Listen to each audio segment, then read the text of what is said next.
Then we did look at one more question, how many workers will be needed? And that's pretty much the numbers I was going over with you there.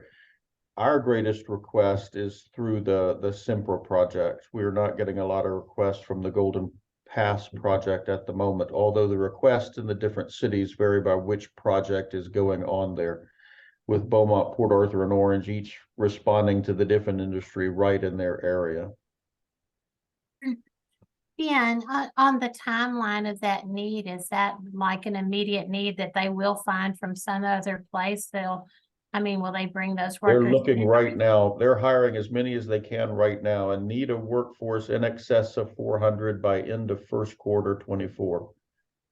I wish we could know things like that sooner somehow. That would be very hesitant to share timeline. I've requested many times a project timeline, and it's always, well, let me see what I can water down and get permission to send to you. Because it just precludes us from getting our local people involved with these jobs when we can't entirely have lead time to find them and train them. It kind of just we need somehow to this committee, that was one of the really prime purposes, is to help get ahead of these crunches to where it enables us to give opportunities to our local people. I think we may have some luck with Sempra and with Bechtel, just in the fact that they need such an enormous workforce, and the workforce needs in this area are already pressed very thin. There's a lot of big projects already laid claim to those workers. So our meeting yesterday was talking about exactly that. Would they give us timelines for needs 1 to 2 quarters in advance? And could we then set up training specifically to meet it? And then even training, for example, the carpenters and concrete workers we're training now, I presented to them, we need to be retraining them by this time next year. They need to be retrained to move on to be scaffold builders and pipe fitters, because they'll be laying them off as concrete workers. Because that's yes. Yeah, that piece will end. And they're in tentative agreement, again, mostly because it's just going to be very difficult to get this workforce. So do you see a solution for our interaction in helping provide that workforce? Is there a I think so. The Wagner-Pizer grant that we were awarded specifically feeds to this. That's where we're getting the money to train the concrete and carpentry workers. And I tried to interest them if they would share a more accurate timeline in working with either skills development funding or, again, the Wagner-Pizer when it comes for next year to move this training on, but that it would all be dependent on could they share an accurate project timeline. And they left, like I said, to see what they would be allowed to share. Well, does anybody else have any input or suggestions on how this is a problem? This is a problem because we're always behind the 8 ball, so to speak. And it seems like we're always the last to know. And still, these companies have a commitment through the taxing agencies mostly to hire local, but it's precluded by the lack of information that we receive on a timely basis. And so I hate to say it, but it's like somebody's not being very sincere in their efforts, and and it hurts our community. I agree. The only thing I can say, and the only thing I got from them, is they are, quote, trying to create a watered down version of it that they are allowed to share. And I will share with you whatever they share with me. It will take all 3 of us to train to meet this need. I mean, there's clearly no way my college can turn out 400 carpenters. Well, you have to find the people first. You have to find the people. But even if we had them, we couldn't train them in a quarter. I mean, I've got a huge facility and I couldn't train that many. It's going to take us all. Do you think do y'all have any comment on that? I think y'all are needed. But, Yes, I mean, I agree with Ben's sentiments. I think that we are actively engaged and prepared and ready to meet the demands, but we have to be informed of them in an adequate amount of time. And so I do think there are some needed conversations that could be helpful with industry and workforce solutions or the other powers that be, so that everybody is working towards the same goal, because I don't want to misspeak for the other colleges. Yes, we can quickly train individuals, but it still takes some form of timing, right? And so if we see this huge demand in 6 months, 12 months, and we're not informed until the demand is needed, we're already behind the 8 ball. Oh, yeah. Sade, I think you were trying to speak. I'm sorry. Oh, that's okay. Would it be possible to reach out to a group like the Plant Managers Forum? Because I'd imagine if SetWorks was the middleman, essentially the point person relaying the information to the educational institutions, and y'all could sign an NDA with the Plant Managers Forum or some other group to basically ensure that there aren't too many groups knowing what they're considering proprietary information, and you funnel that information to the groups who need to hear it, like Port Arthur, Orange, Beaumont.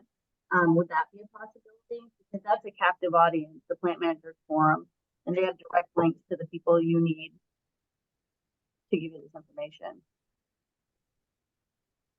I think that's an excellent idea.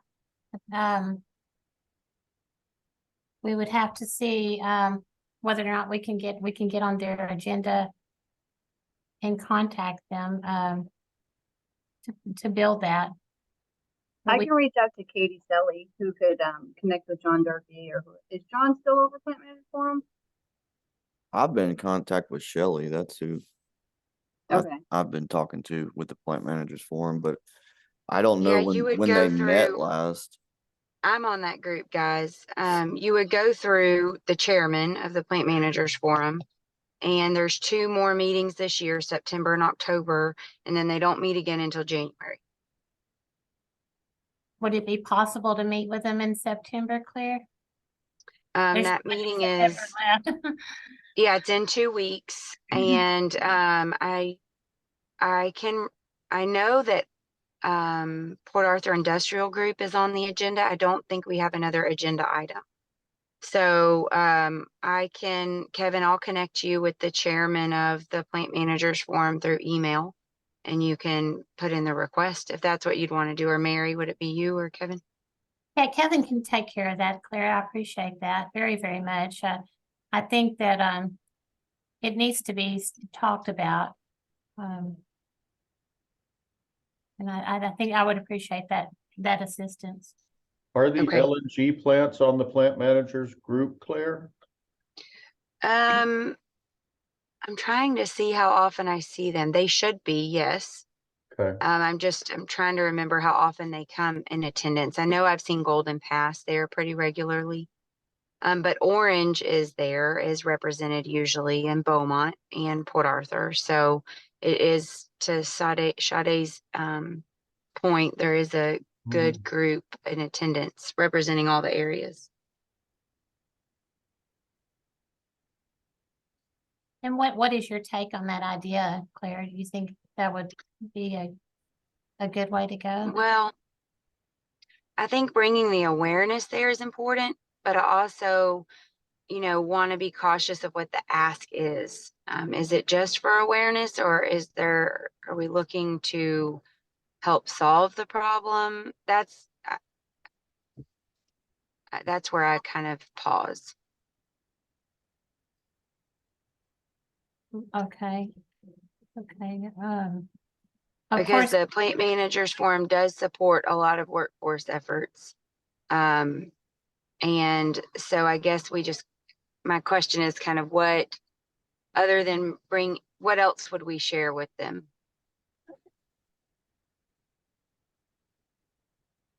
Well, Sade mentioned an agreement or an understanding so far as sharing timelines so that local people can take advantage of the opportunities. That it may be a far reach and it may be difficult. So they would probably defer it to the GTBR, the Golden Triangle Business Roundtable, which is KSLE. And that would be the group that would has the plants as members and the contractors as subscribers. And they really are the branch of the Plant Managers Forum that kind of manage that piece. Historically, they have not shared a lot of information on that. You know, it's usually cited that it's a possible SEC violation. Yeah. As some, you know, competition. And I've recently stepped off that board and Shelley Vitanza's in my place, but they have not had turnaround conversations in years. Right. And I would hesitate. I would probably think that we wouldn't get much information from as a result of that. But I think maybe that's where you kind of fill the gap of you present to the plant managers. And if they say they can, then GTBR has the authority to go forward under legal counsel supervision. Okay. And I think, you know, it really just needs to be in broad parameters, you know, so that we know that we can legitimately offer a training course, knowing that it's likely those people will get jobs. That's just the kind of information we would be very helpful to supply the pipeline that we talk about, you know, because nobody wants to go to training just to, you know, work at a entry-level job at a retail, or, you know, nothing against that, but I mean, that's not what they went to training for. So I think, okay, well, that would be good. If you can help us have access, that would be great. Yeah, it's definitely a start.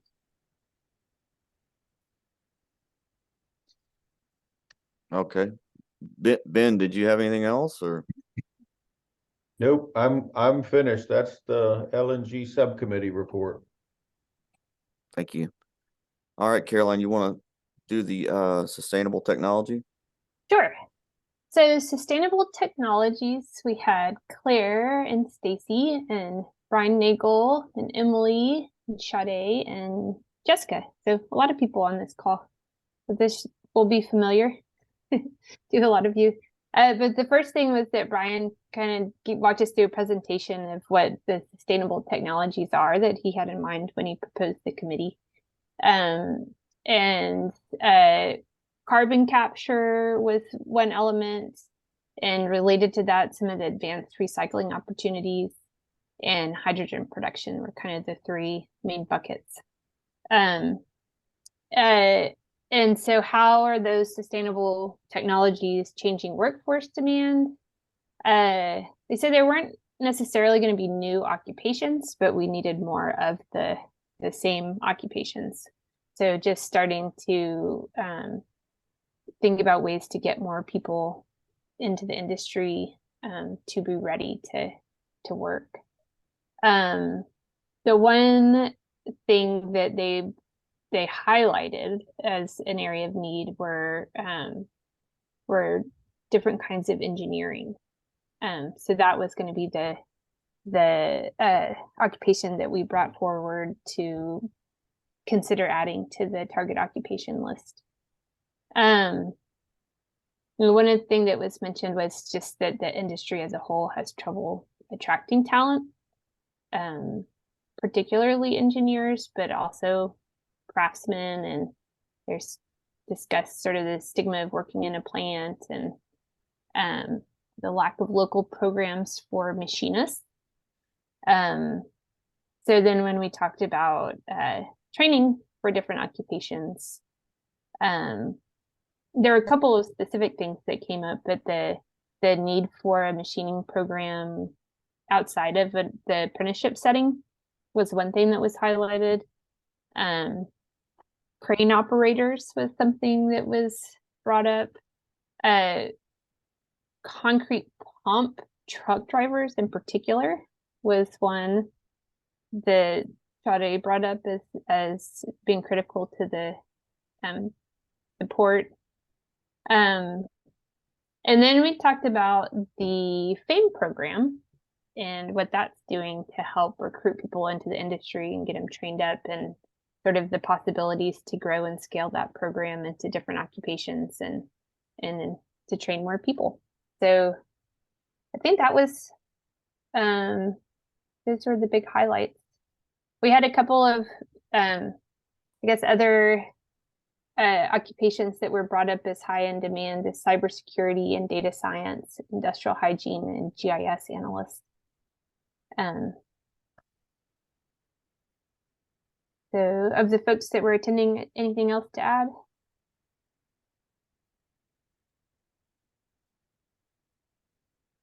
All right. And that's the update on sustainable technologies.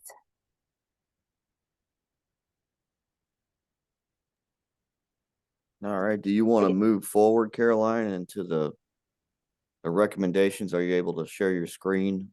Yeah, let me bring it up. I was about to say, I think And one thing we did, I don't know if we mentioned, was what also resulted out of the LNG subcommittee was the recommendation to add cement masons and concrete finishers to the target occupation list.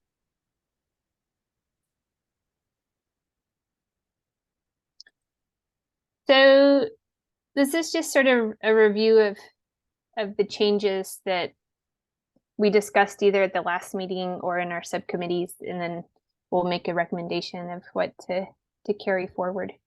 When we reviewed the methodology last time, one thing was updating the livable wage to $15.89. That's the current one. It's up a little bit from the 2022.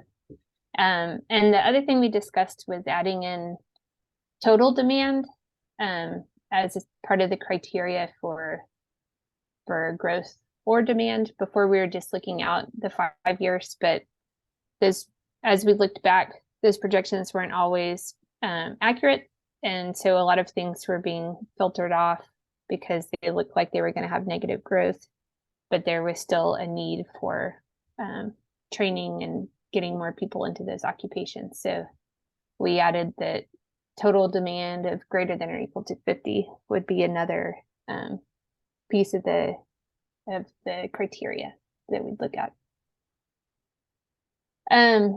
And so when we applied the criteria, the occupations that came up that required some kind of post-secondary training were these two healthcare related positions: ophthalmic medical technicians, occupational therapy assistants.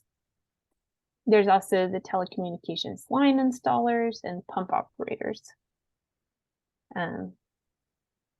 So Kevin, should we pause here to discuss if that's something we want to recommend, or save it all for the end?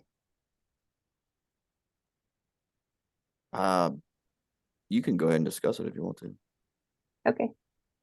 Well, I guess I should say, does anybody have any objections to putting these forward as additions to the target occupation list? Are the pump operators, is that like a process operator at the refineries, or is this in another format, in another context rather?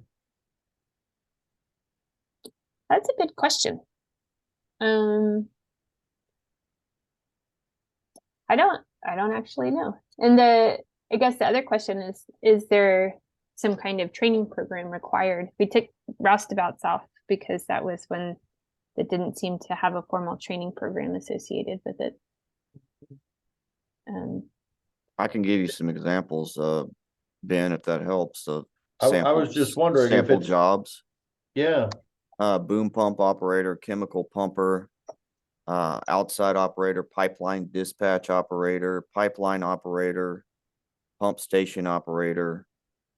So a lot of these are being trained through our existing process operator programs. Okay. But still, it might be useful to have it on the target occupation list, because that would. Agreed. I would vote to put it on there. Yes, I was just trying to get clarity about explicitly what we were training for these people for. But yeah, I would vote to put it on.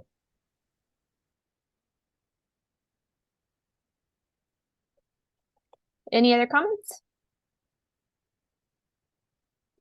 All right, and then from the LNG construction discussion, we had cement masons and concrete finishers as something to add.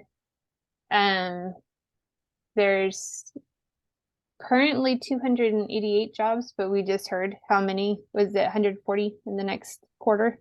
Right, So 240. 240. 240, 400 carpenters, 240 concrete and rod busters. Are y'all including the rod busters in there, the reinforcing iron workers?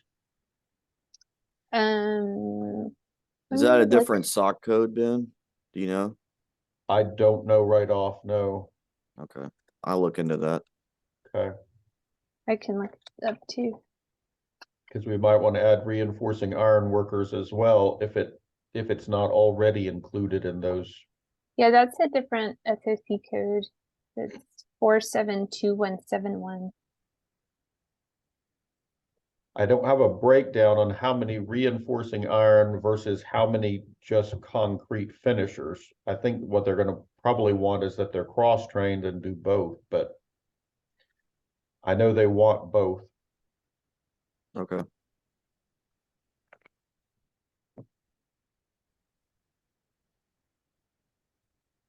Let me see if I can look that up real fast. Let's see.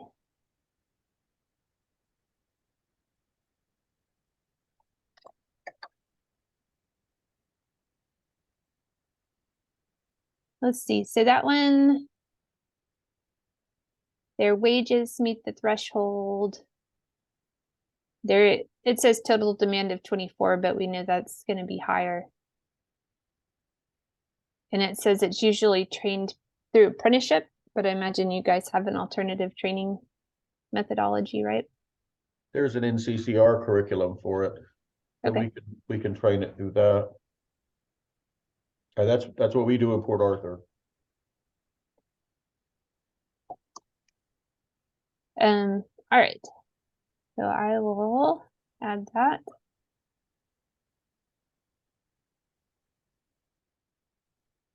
Anything else that we missed?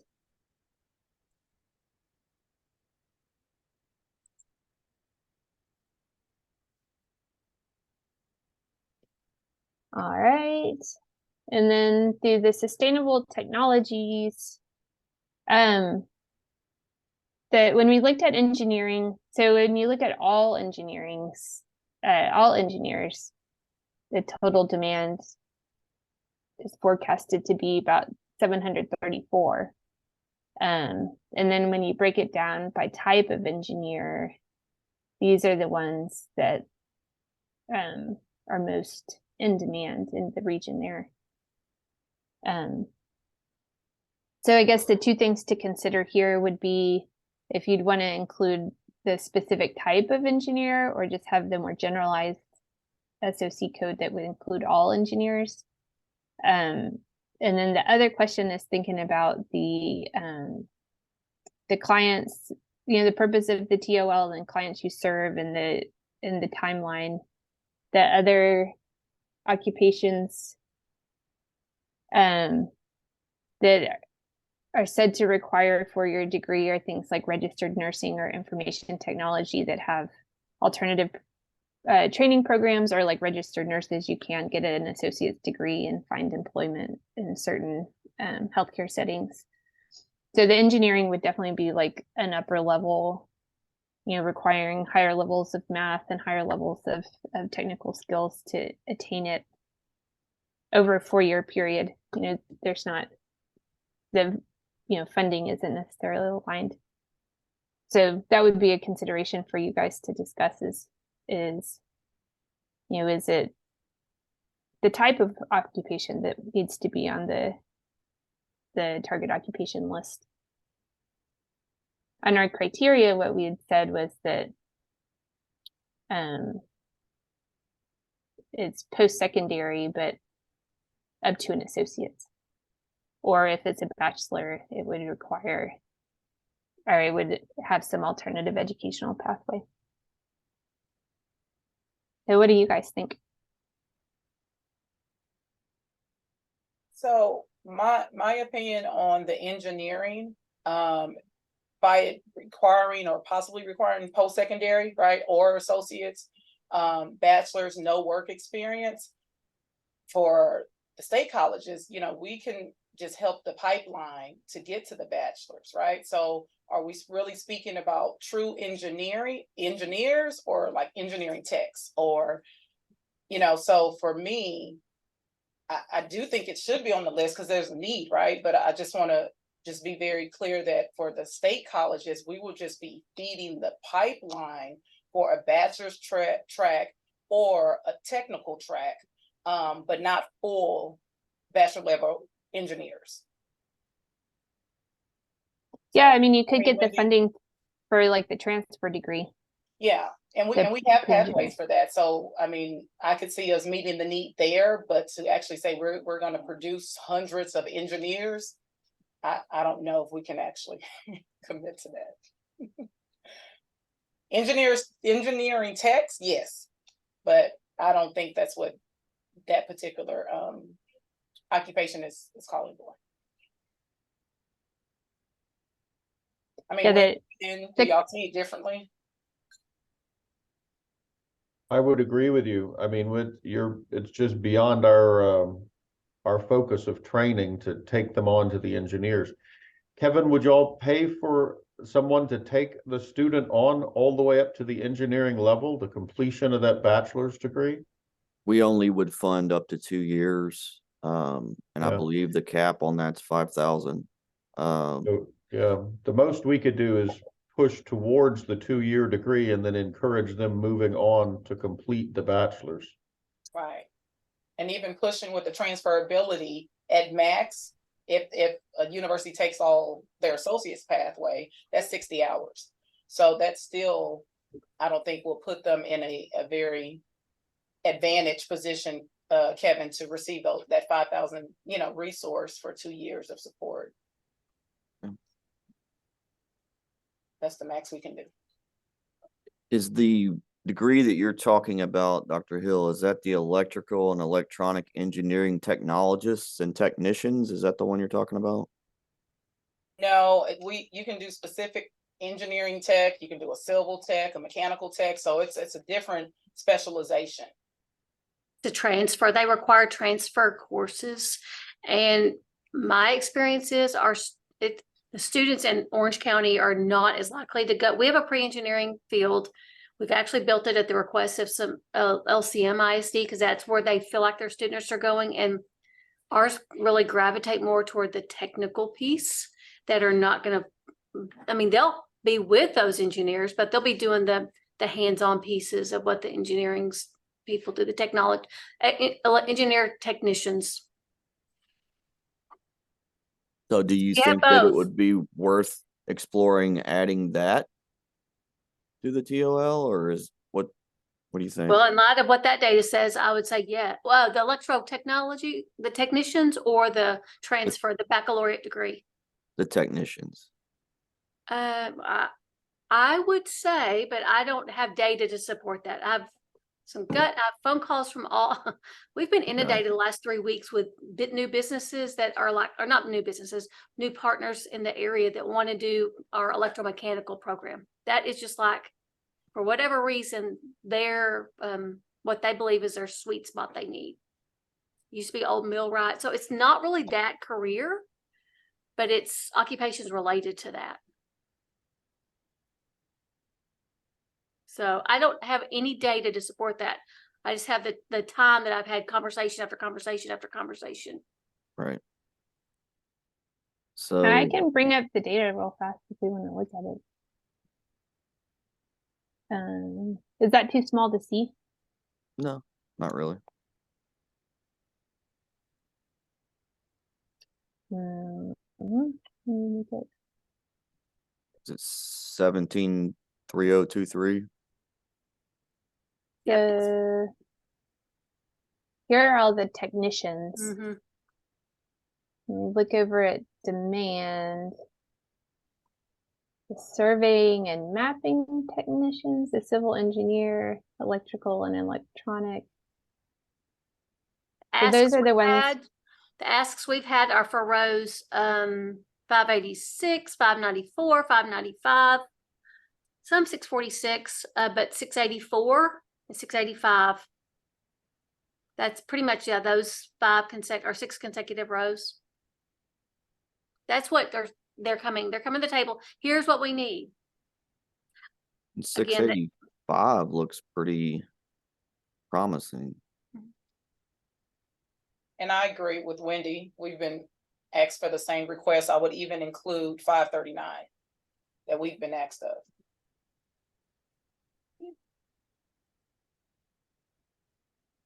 Okay. So all of those.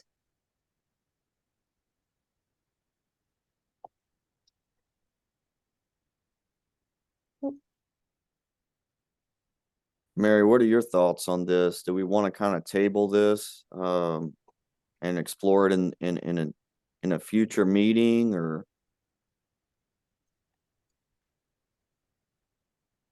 Well, we would need some additional, I guess, data to support the other additions, although I think it's a good avenue to go down. I think it would broaden the opportunities. We may want to go ahead and add the general engineering and then look at adding the technician later, but I'm open to y'all's opinion on that. I think that's appropriate, actually. So add all of the engineerings and then look into the technician. Well, At a later time. I think guess what I'm they would be understanding, included. you're saying just, yeah, because they're sub They're a stock sub of all codes, yeah. the- So just add 17-2000 and then go back and look at the 2-year degrees and see which ones we might want to consider adding in the future. Or are they automatically added if we add the all engineers though? That's a very good point. I mean, It is a good point. I would think that it would kind of make it more open to any engineering program if you added the 17-2000 SOC code. I think we'd have to add this 17-3000 would add the technicians. Okay. I'll say our employers that are coming to us, they're like, I'll write a check. I mean, that's how desperate they are telling us they are. They'll write a check for whatever it takes to get 10 students or 12 students or whatever. really? I've had 3 of those in the last 3 weeks that basically said, so I'm not saying that, I'm not trying to discourage you or influence you in any way. I just, it's different conversations that I've had than in previous industry partners conversations. So it's a little weird, actually, from my perspective. Speaks to desperation, actually, I think, but we've been hearing for years that, the engineering shortage, people need to be engineers. The technician part is a little bit new to me, but I can see that opens a different level of opportunity to people that aren't cut out for the 4-year degree, but are good in support positions. So I will say we've also had these same kind of conversations, not as recently, but in the last 6 months with Dr. Craig at LU for the different engineering tracks. So he's aware, and our people are working with LU also for the transfer pieces. So. Yeah, I think that's an important part to be able to know you have transferability and upward and mobility, if you would say, to get into the 4-year colleges. And if that could be done, I think it'd be very attractive. I'm not adverse to recommending the all engineers. And then you said, I think that it would have to be the dash 3000s would be the technicians. Yes, correct? that's correct. If we have consensus, I'm not opposed to adding that at the same time. Hey, Ben, have y'all had any interest or inquiries? We're out of my area of the college, unfortunately. Only the short-term inquiries would come to me. So, but Gotcha. personally, I would say it makes sense what Mary said to add the general category for engineers and technicians. If LIT and L Orange are both getting it, I'm sure Pam is getting this for our college. I'm just not aware of it, but I would say it would make sense to add the generalized categories, and then whatever we're receiving would fit into those categories. I think it makes a good fit. All right. Whatever recommendation y'all would like to make, we'd be glad to make that to the planning committee, and then that would be voted on by the full board in October. That's kind of the pathway. Yeah, you make the recommendation, we add the 17,200 and the 17,300, pick up the engineers and the technicians. Okay. As well as the other one, the concrete. Yes. Yep, concrete and then the rebar and structural iron. We'll add that one too. It's not structural iron, it's reinforcing iron. That's Or two, reinforced, sorry. yeah, two very different things. I put it in the chat. It's 537072, I believe. Let me see. No, that's not it. Oh, I'm sorry. It's the next one that I shared. 47-2171. Okay. Reinforcing iron and rebar workers. And then we'll recommend these 4 along with these tweaks to the methodology. Everyone good with that? Yes. All right. All right, and then Mary, I think you said that the planning committee's meeting on is it the 25th? On the 25th, yes. And then the full board will meet on October 11th, I believe, October 11th at 9:30. And that will be an in-person meeting for the board members that are on here. It's scheduled to be an in-person meeting. All right. So we got to get people so we can have a quorum. Right, so we can get it approved, yeah. Yep. The downside to in-person meetings, Yeah. What time is that? I'm sorry, is that at 9? 9:30, 9:30, I'm gonna put that on my calendar 9:30. right now. October 11th. So that would be important to get the votes here. Let me,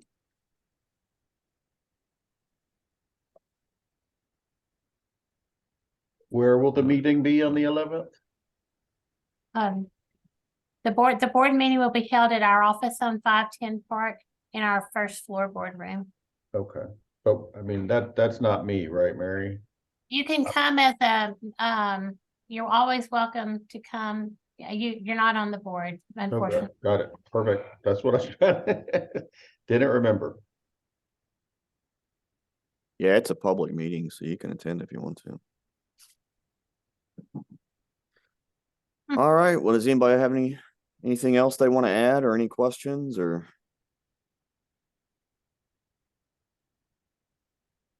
All right. Well, thank you everyone for attending. I think we got some key things done here, so we'll move forward with this. Caroline, you'll follow up with us, and Then you'll follow up with Claire also on the information she gets on the plant manager. yes. form.